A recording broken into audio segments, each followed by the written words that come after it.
Hi everyone, मैं प्रिया और अपने चैनल पर आप सभी का स्वागत करती हूँ। चलिए, तो इस वीडियो के माध्यम से हम आपको बताएंगे कि आखिर भगवान श्री कृष्ण ही क्यों बने थे अर्जुन के सारथी। कोई और भी तो बन सकता था, बट ऐसा क्यों नहीं हुआ। चलिए तो जानते हैं महाभारत के बाद की बातें कि भारत जो हमारे भगवान श्री कृष्ण वो क्यों बने थे सारथी। देखिए, पीताम्बरधारी चक्रधर भगवान कृष्ण महाभारत युद्ध में सारथी की भूमिका में थे। आपने भी अगर महाभारत देखी होगी तो जो अर्जुन जी के सारथी थे वो भगवान श्री कृष्ण थे। उन्होंने अपनी यह भूमिका स्वयं चयन की थी। अपने सुदर्शन चक्र से समस्त सृष्टि को क्षण भर में मुट्ठी भर राख बनाकर उड़ा देने वाले या फिर समस्त सृष्टि के पालनकर्ता भगवान श्री कृष्ण महाभारत में अपने प्रिय सखा धनुर्धर अर्जुन के सारथी बने थे। लेकिन इस बात से अर्जुन को बड़ा ही अटपटा लग रहा था कि उनके प्रिय सखा कृष्ण रथ को हाँकेंगे क्या। क्या सारथी की भूमिका, मतलब सारथी की भूमिका ही नहीं बल्कि महाभारत रूपी महायुद्ध की पटकथा भी उन्हीं के द्वारा लिखी गई थी। और युद्ध से पूर्व ही अधर्म का अंत एवं धर्म की विजय पर वह सुनिश्चित कर चुके थे, क्योंकि वो हमारे नारायण थे।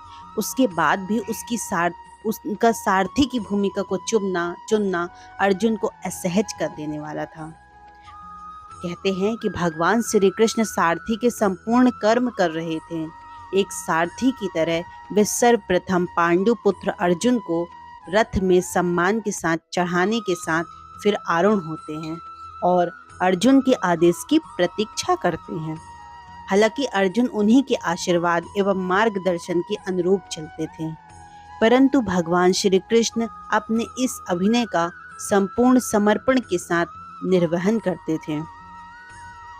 युद्ध के अंत में वे पहले अर्जुन को उतार कर ही उतरते थे। भगवान श्री कृष्ण अर्जुन से युद्ध के पूर्व बोले थे, हे परम तप अर्जुन, युद्ध की विजय सुनिश्चित करने के लिए भगवती दुर्गा से आशीष लेना उपयुक्त एवं उचित रहेगा। भगवती दुर्गा के आशीर्वाद के पश्चात ही युद्ध प्रारंभ करना चाहिए। सारथी के रूप में भगवान कृष्ण ने अर्जुन को एक और सलाह दी, हे धनुर्धारी अर्जुन, मेरे प्रिय हनुमान का आवाहन करो। वे महावीर हैं, अजेय हैं और धर्म के प्रतीक भी हैं। उन्हें अपने रथ की ध्वजा पर आरूढ़ होने के लिए उनका आवाहन करो। मैंने जस्ट इसके प्रीवियस वीडियो में आपको बताया हुआ है कि हमारे अर्जुन जी के रथ में जो हनुमान जी हैं वो खुद वहाँ पे विराजमान हैं और हनुमान जी ने अपना पूरा पक्ष निभाया है, क्योंकि उन्होंने अर्जुन जी से वादा किया था। चलिए, तो अर्जुन ने यही किया था और कहते हैं कि सारथी की भूमिका में ही भगवान कृष्ण ने कुरुक्षेत्र के मैदान में दोनों सेनाओं के बीच परम रहस्यमय गीता का ज्ञान दिया था।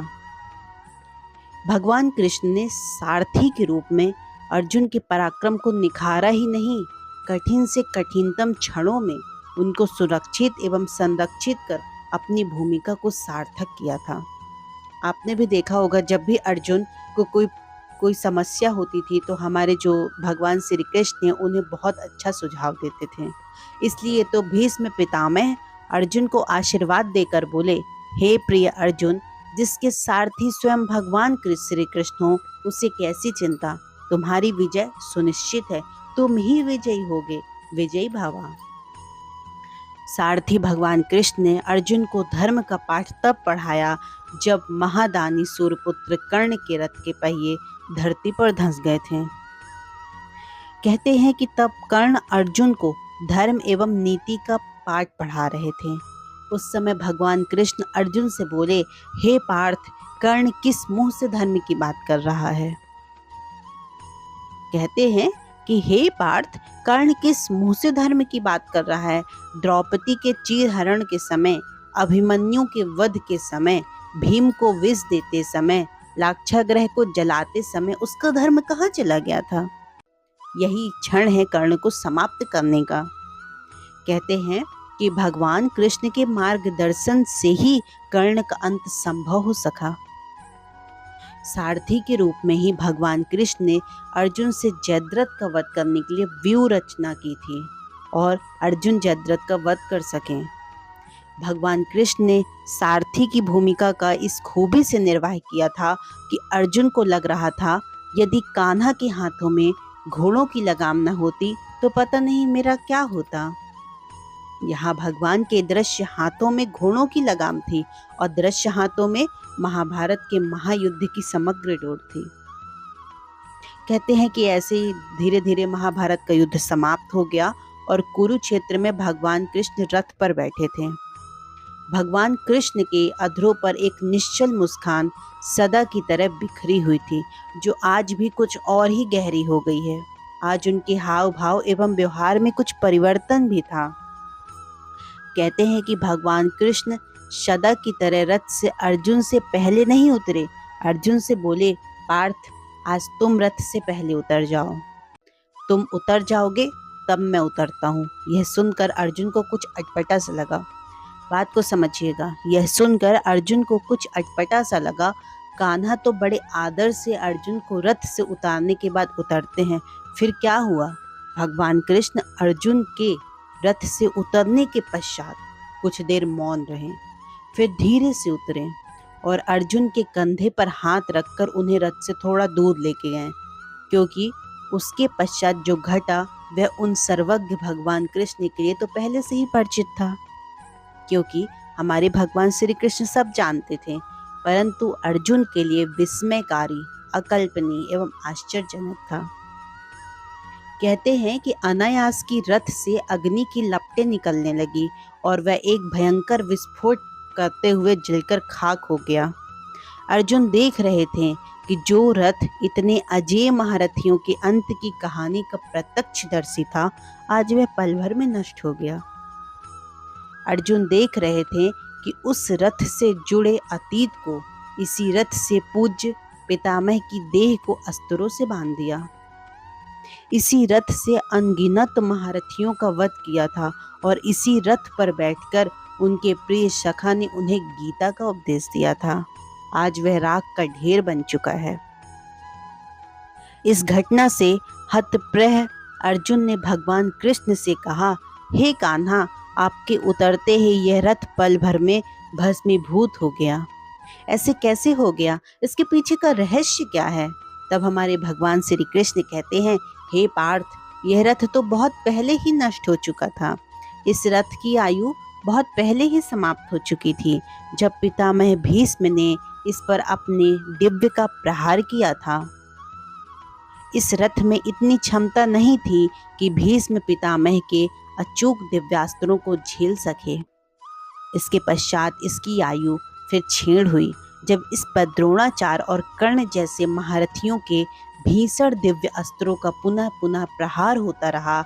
यह रथ अपनी ही मृत्यु का वर्ण तो कब का कर चुका था। अर्जुन आश्चर्यचकित भाव से बोले, हे कान्हा, यह रथ इतने पहले मृत्यु का अगर वर्ण कर चुका था तो इतने समय तक कैसे चला? कैसे इतने दिनों तक आपके हाथों सकुशल कार्य करता रहा? तो भगवान श्री कृष्ण बोलते हैं, यह सत्य है कि इस दिव्य रथ की आयु पहले ही समाप्त हो चुकी थी, परंतु यह रथ मेरे संकल्प से चल रहा था। इसकी आयु की समाप्ति के पश्चात भी इसकी जरूरत थी, इसलिए यह चला। धर्म की स्थापना में यह महत्वपूर्ण योगदान था, अतः संकल्प बल से इसे इतने समय तक खींच लिया गया है। भगवान श्री कृष्ण फिर बोलते हैं, हे धनंजय, भगवान का संकल्प अटूट, अटल और अखंड होता है। यह संकल्प संपूर्ण सृष्टि में जहाँ कहीं भी लग जाता है, वहाँ अपना प्रभाव दिखाता है, और यह प्रभाव संदेह से परे अवश्य ही पूर्ण परिणाम देने वाला होता है। कहते हैं, जैसे ही संकल्प पूर्ण होता है, संकल्प की शक्ति वापस भगवान के पास चली जाती है और उसका समय एवं प्रभाव समाप्त हो जाता है। ठीक उसी प्रकार इस रथ में मेरा संकल्प बल कार्य कर रहा था और उसके समाप्त होते ही जो हुआ वो तुमने देखा। भगवान कृष्ण आगे बोले, इसलिए हे अर्जुन, हम आपको भगवान के हाथों यंत्र बनकर अपना कार्य करना चाहिए। यंत्र का कार्य होता है यंत्री के हाथों में अपना सर्वस्व समर्पण कर देना और उसके आदेशों का पालन करना। इसमें कर्तापन का अहंकार बिल्कुल समाप्त हो जाता है और अपने जीवन का विकास हो जाता है। जिसका जितना योगदान है उतना ही करना चाहिए और शेष यंत्री हाथों में छोड़ देना चाहिए। यही जीवन के विकास का रहस्य है।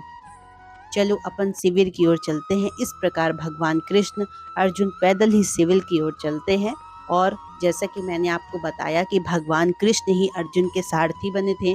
अगर भगवान कृष्ण अर्जुन के सारथी नहीं बनते तो अर्जुन यह महाभारत का युद्ध नहीं जीत पाते।